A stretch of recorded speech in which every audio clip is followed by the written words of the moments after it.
Maaf ya Rin, aku dulu gak datang ke nikahan kamu, ucap Melani kemudian, sesudah menceritakan masalahnya dengan Rizky. Gak pak Komel, lagian pas aku nikah dulu aku sempat kehilangan jejak kamu kan, dan baru tahu kontak kamu akhir-akhir ini dan kita tetap berhubungan dengan baik. Ya, saat itu aku ikut keluar pulau sama orang tuaku.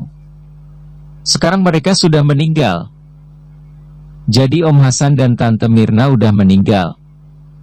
Arini terlihat kaget dengan pernyataan Melani. Iya Rin. Oh, aku turut berduka cita ya. Makasih ya Rin. Sebenarnya papa aku juga baru saja meninggal Mel, ucap Arini yang seketika langsung raut wajahnya berubah sedih. Tapi dia mencoba tersenyum di hadapan sahabatnya. Apa Rin? Kok kamu gak cerita sama aku? Aku masih kamu anggap sahabat kan? Arini meraih tangan Melani, mencoba meminta maaf kepadanya. Maaf Mel, ini terlalu mendadak, ucap Arini kemudian. Iya Mel, maaf aku juga tidak sempat mengabarimu. Yang pasti kita semua di sini merasa sangat terpukul dengan kepergian Papa Arini yang begitu mendadak. Afif mencoba ikut menjelaskan kepada Melani supaya Melani mau menerima alasan Arini. Ya udah nggak apa-apa. Aku turut berduk cita ya Rin. Melani pun kemudian mengelus tangan Arini. Dia tahu ini nggak gampang buat Arini. Oh iya Rin, suami kamu kemana? Kok nggak kamu kenalin ke aku? Ucapan Melani sedikit membuat Arini kaget. Dia bingung harus menjelaskan dari mana tentang pernikahannya yang sudah kandas saat Zehan masih sekecil ini. Arini tersenyum kecut, mencoba menenangkan dirinya supaya bisa menjelaskan sesantai mungkin kepada Melani. Aku sudah pisah Mel dengan suamiku. Apa Rin? Tapi kenapa? Bukankah usia pernikahan kalian masih beberapa tahun? Semenjak kamu ke Jakarta dan kita kehilangan kontak, aku sudah nggak tahu kabar kamu lagi tapi kok. Kenapa seperti ini Rin? Melani justru sok mendengar penjelasan Arini, dia tak menyangka bahwa nasib sahabatnya bisa setragis ini. Tapi Arini tetap mencoba tersenyum, dia tak ingin luka hati yang berusaha dikuburnya berdarah lagi. Gak pak Mel, mungkin sudah nasibku. Udah ya, aku belum siap bahas semua ini. Bagaimana dengan ceritamu tadi soal suamimu? Arini mencoba mengalihkan pembicaraan, dia ingin tahu lebih lanjut tentang apa yang diceritakan Melani tadi. Itulah Rin, aku belum bisa tenang. Aku masih kepikiran jika ada sesuatu yang disembunyikan Mas Rizky. Lalu aku tidak sengaja mendengar kalau wanita itu bilang anak yang ada di kandungannya adalah anak suamiku. Lalu bagaimana tanggapan suamimu? Tanya Arini penasaran. Melani menarik nafas dalam dan menghembuskannya, mencoba menetralisir gemuruh yang ada di dadanya. Ya, mana ada maling ngakurin. Mas Rizky sama sekali tak mau menjelaskan apapun. Bahkan dia mengaku tak mengenal Nia. Oh ya, wanita itu bernama Nia ya? Iya. Oh. Kenapa Rin? Gak pak kok.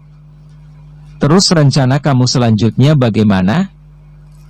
Kamu mau bantu aku Rin? Tentu saja. Aku ingin kamu dan Afif menemaniku menemui wanita itu di rumah sakit. Selain aku merasa bersalah karena tindakan suamiku kepadanya, aku juga ingin tahu siapa sebenarnya wanita itu. Kamu bisa kan?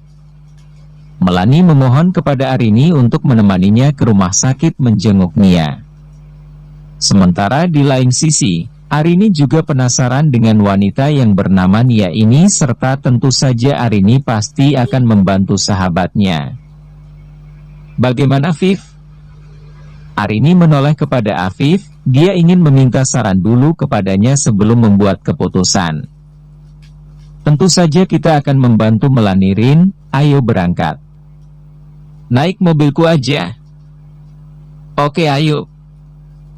Setelah membayar, mereka berempat pun kemudian memutuskan untuk pergi ke rumah sakit, tempat Nia dirawat. Melani dan Arini melangkah menuju tempat resepsionis untuk menanyakan di mana pasien Nia berada.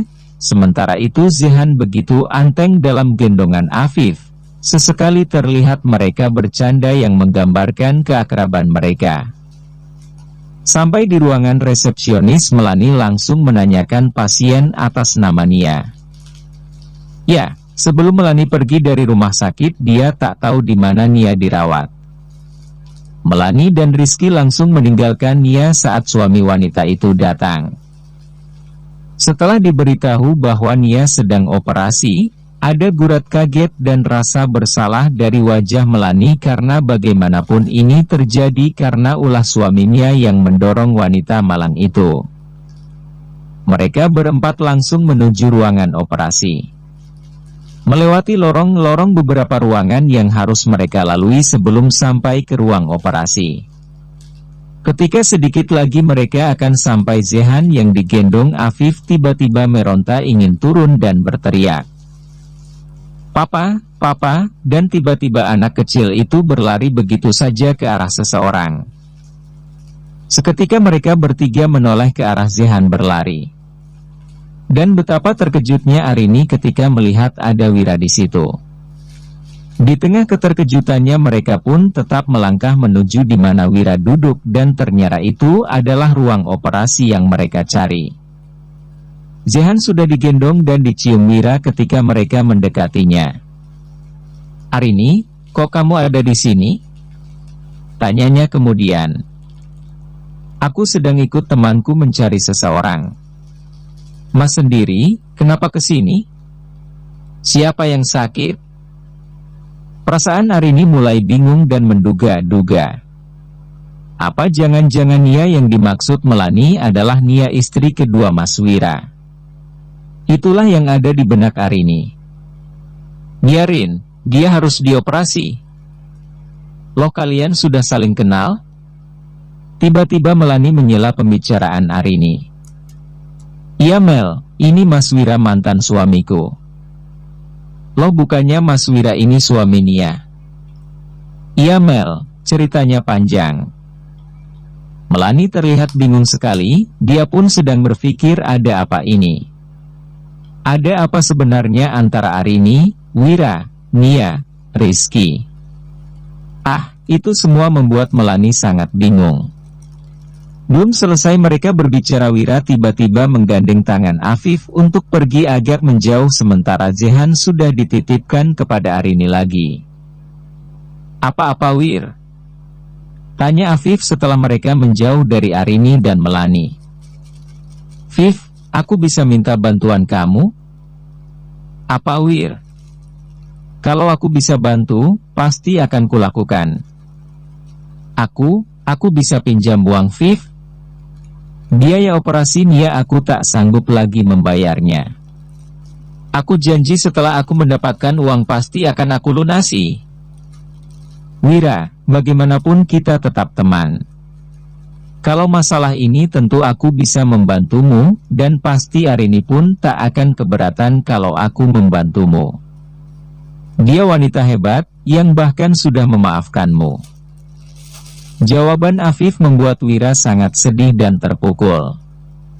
Dia ingat lagi saat-saat sulit bersama Arini. Saat mereka belum punya apa-apa dan tak mau mengandalkan orang tua, hanya Arinilah sumber kekuatannya untuk bisa bertahan dan bangkit. Saat dia terjatuh, Arini sangat setia menemaninya. Bahkan wanita itu tak sedikit pun mengeluh kepada papanya yang memang adalah orang berada. Wira merasa menjadi lelaki paling bodoh sedunia. Hanya karena nafsu sesaat saja dia bisa mengkhianati wanita yang begitu tulus mencintai dan berkorban untuknya. Penyesalan dalam diri Wira terus saja menghantuinya. Andai saja dia tak tergoda dengan nafsu sesaatnya bersama Nia, dia pasti masih berbahagia dengan Arini.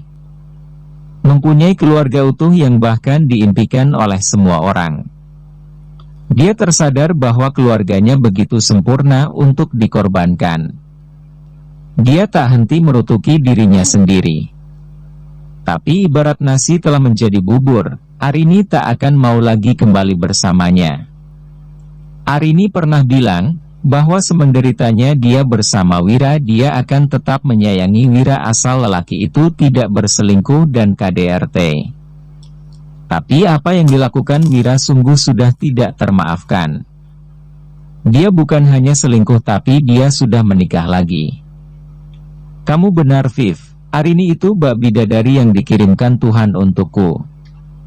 Bahkan sampai sekarang pun aku masih sangat mencintainya. Penyesalanku tak terhingga kepadanya, bahkan mungkin sampai nanti aku mati aku tak akan bisa memaafkan diriku sendiri. Afif merasa bingung dengan pengakuan Wira yang bilang masih mencintai Arini. Ya, karena bagaimanapun mereka belum lama terpisah. Tentu saja masih ada cinta di antara mereka, bahkan mungkin di hati Arini juga. Viv. Iya Wir. Ini berat untukku, tapi kumohon, aku titip Arini dan Zehan, jaga mereka. Jaga anakku, anggap dia seperti anakmu sendiri. Mungkin setelah ini aku akan pergi dari Jakarta, aku ingin melupakan semua kenanganku di sini. Melupakan kebodohanku dan meratapi penyesalanku. Berat untukku meninggalkan Zehan. Tapi jika dia di tanganmu, aku yakin dia akan penuh kasih sayang. Aku menyesal dulu sering tak ada waktu untuknya, aku menyesal ketika dia meminta bermain denganku, saat dia naik ke punggungku dengan manjanya, aku tak memperdulikannya. Tolong gantikan kasih sayangku untuknya. Kumohon. Kamu gak usah khawatir Wira, Arini sahabatku dari kecil. Zehan sudah kuanggap anakku. Tapi apakah keputusanmu ini sudah benar-benar kau pikirkan? Bukankah ini sebenarnya tidak perlu? Kau tidak perlu pergi Wir. Ucap Afif lagi mencoba meyakinkan Wira akan keputusan yang diambilnya. Keputusanku sudah bulat Viv, aku harus pergi. Aku harus menebus semua kesalahanku. Jika aku tetap di sini, aku tak akan bisa melupakan Arini. Berat. Tapi kamu mau kemana? Entahlah, mungkin aku akan membawa Nia pergi jauh. Ya sudah, jika itu keputusanmu, aku tak bisa melarang apalagi memaksa. Kamu janji ya? Jika Arini memilihmu, jangan pernah sakiti dia seperti apa yang kulakukan padanya. Apa maksud kamu Wir? Aku dan Arini hanya berteman. Kamu jangan pura-pura Viv, aku tahu kamu sangat mencintai Arini. Arini ibarat bunga, dia indah, dia disukai banyak orang dan mempesona serta baik hatinya. Tak ada gunanya bagi Afif untuk menyangkal ucapan Wira, dia hanya bisa tersenyum saja dan berjanji akan menjaga Arini serta Zehan dengan baik. Setelah selesai mereka mengobrol dan ingin kembali ke ruang operasi, tiba-tiba terlihat Melanie dan Arini sedang berdebat dengan seorang lelaki. Siapakah lelaki itu? Bersambung.